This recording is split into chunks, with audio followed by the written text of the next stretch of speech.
عزیزان من، اللہ رب العالمین نے مجھے، آپ کو، ہم سب کو اس دنیا میں بہت مختصر سے وقت کے لیے بھیجا ہے۔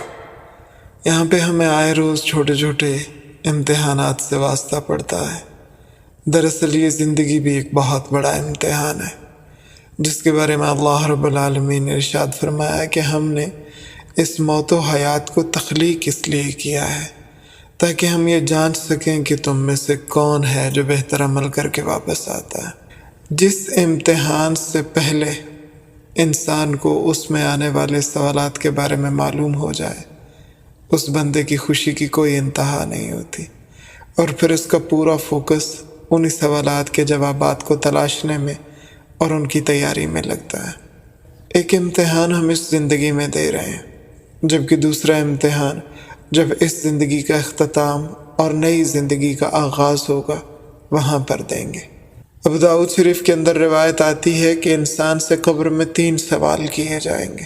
من ربو کا، تیرا رب کون ہے؟ ما دینو کا، تیرا دین کیا ہے؟ من نبیو کا، تیرا نبی کون ہے؟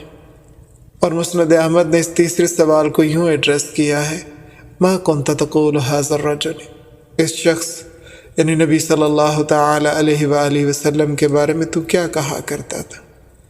اور آپ علیہ الصلوۃ والسلام نے ارشاد فرمایا کہ کوئی بھی شخص میدان محشر میں اپنی جگہ سے نہیں ہٹ سکے گا جب تک وہ ان 5 سوالات کے جوابات نہیں دے لیتا۔ زندگی کہاں گزاری، مال کہاں سے کمایا، کہاں خرچ کیا، جوانی کس کام میں کھپائی، اور جو علم تمہارے پاس تھا اس کے اوپر عمل کیا کیا۔ بظاہر لگتا ہے کہ ان سوالات کے جوابات دینا کوئی مشکل کام نہیں۔ اللہ میرا رب ہے، دین میرا اسلام ہے، اور محمد صلی اللہ تعالی علیہ وآلہ وسلم اللہ رب العالمین کے آخری پیغمبر اور رسول ہیں، میرے نبی ہیں۔ مگر بڑے فرماتے ہیں کہ ان سوالات کے جوابات کا سارا دار و مدار اس طریقے پر ہے جس طریقے کے مطابق انسان اپنی زندگی بسر کرے گا۔ دیکھو میرے پیارو، زندگی بسر کرنے کے 2 طریقے ہیں، ایک من چاہا، ایک رب چاہا۔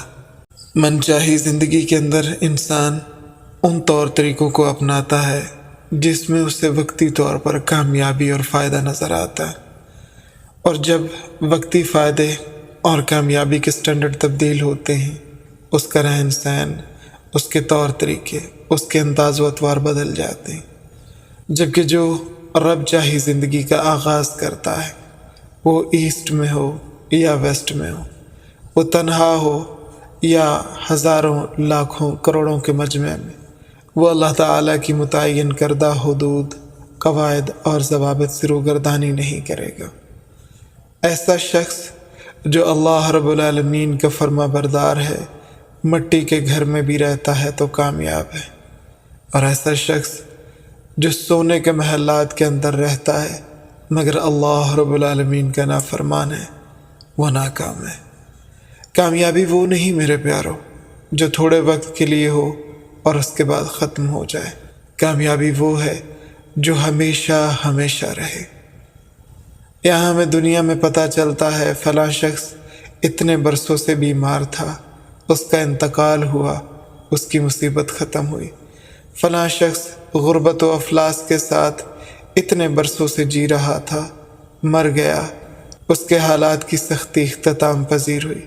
ایسا نہیں ہے میرے بھائیوں، یہ اصل میں انتظام کا سلسلہ منقطع ہوتا ہے، جبکہ اصل زندگی کا آغاز تو انسان کی موت سے شروع ہوتا ہے، اور وہاں پر اس شخص کی اس زندگی کے مطابق دیکھا جائے گا کہ اس کو کس طرح کے حالات میں رکھنا ہے۔ اگر تو اس نے اللہ رب العالمین کی فرما برداری کی زندگی بسر کی ہے تو پھر وہاں پر اس کے لیے آسانیاں، سہولتیں، آرام، راحت، چین، سکون کا بندوبست ایسا کیا جائے گا جو ہر گزرتے پل کے ساتھ بڑھتا چلا جائے گا، اس میں اضافہ ہوتا چلا جائے گا۔ ایسی نعمتوں کا اس کے لیے بندوبست کیا جائے گا جس سے نہ وہ کبھی محروم کیا جائے گا، نہ ہی اس سے وہ دور کی جائیں گی، نہ ہی وہ ان سے دور کیا جائے گا۔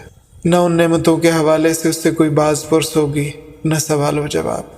لیکن اگر ایک شخص نے اس دنیا کی 60-70 برس کی زندگی کو اپنی من چاہی زندگی کے اندر ڈھال لیا اور اللہ تعالیٰ کو ناراض کیا تو وہ ہمیشہ ہمیشہ کے لیے ناکام ہے۔ وہاں پر اس کے لیے دکھ ہے، مصیبتیں ہیں، پریشانیاں ہیں، تکالیف ہیں، اذیتیں ہیں، عذاب ہے، جس کے اندر ہر گزرتے لمحے کے ساتھ اضافہ ہوتا چلا جائے گا۔ میرے پیارو، آخرت کا پیپر آؤٹ ہو چکا۔ کون ہے جو اپنی زندگی کو رب چاہی زندگی کے اندر ڈھال لے؟ اور اللہ تعالیٰ اپنے بندوں سے بہت پیار کرتا ہے۔ اللہ رب العالمین نے اس امتحان کی تیاری کے لیے ایک پریکٹیکل نمونہ ہمارے سامنے نبی علیہ الصلوۃ والسلام کی زندگی کی صورت میں رکھا ہے، جنہوں نے عملی طور پر وہ زندگی بسر کر کے دکھائی۔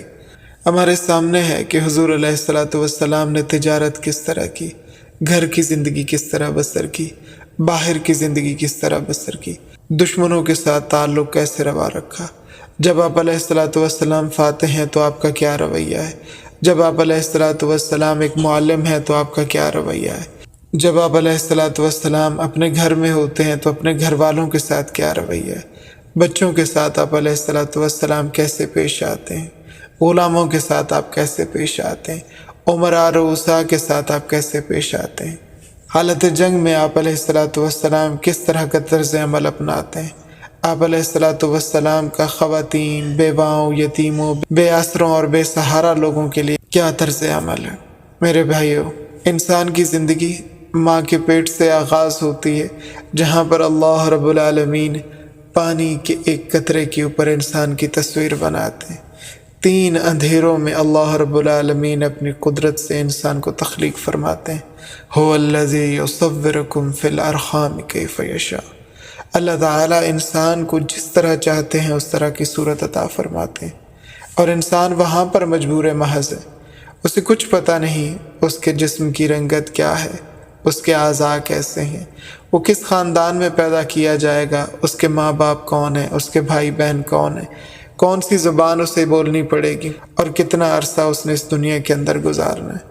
مگر جب ماں کے پیٹ سے وہی انسان دنیا کے پیٹ میں آتا ہے تو اب وہ مجبور محض نہیں، یہاں پر اللہ رب العالمین نے اسے کچھ اختیار دیا ہے جس سے وہ اپنی مرضی سے حق یا باطل کے رستے کو چن سکتا ہے۔ اللہ رب العالمین نے اسے حق کے اوپر مجبور نہیں کیا، لیکن یہ بتلایا اپنے پیغمبر کے ذریعے کہ اللہ تعالیٰ حق کو پسند کرتا ہے، انسان کو حق پر مجبور نہیں کرتا۔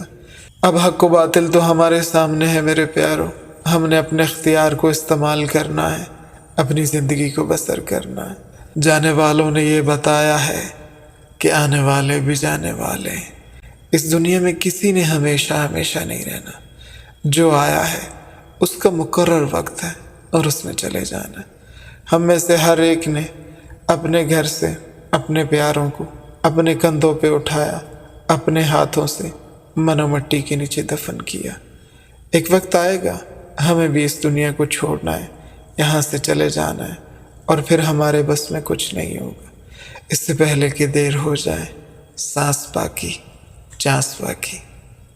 اللہ تعالیٰ میرا آپ کا حامی و ناصر ہو۔